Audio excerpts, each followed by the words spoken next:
Good morning mga kadayo. So ito na po yung inisprayan ko nung nakaraan. Kung napanood niyo po yung aking video. Ito po yung tatamnan natin ng gulay. Nung nakaraan po ay inisprayan ko po yan. Ayan. Ngayon patay na po yung mga damo. Lilinisin na po natin para mabungkal natin at matamnan ng gulay. Tara samahan niyo ako mga kadayo. Magbungkal ng lupa at linisin natin ito para matamnan ng gulay.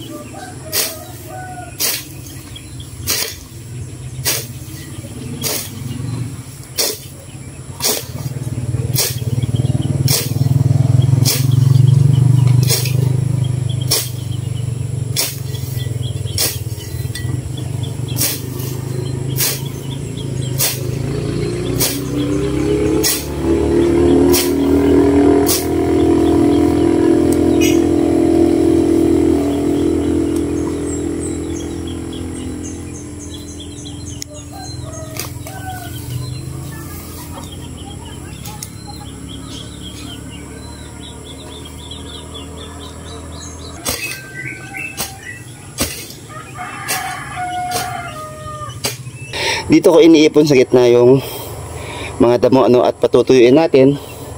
At dyan na rin natin susunugin para maging pataba na rin natin.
So ayun mga kadayo, kain muna tayo almusal.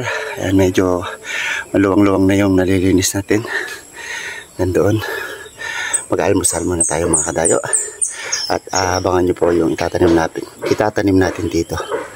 Abangan nyo po yung itatanim natin. Magtatanim po tayo ng kahit okra, talong, basta kahit anong uri ng gulay pwede nating itanim dyan.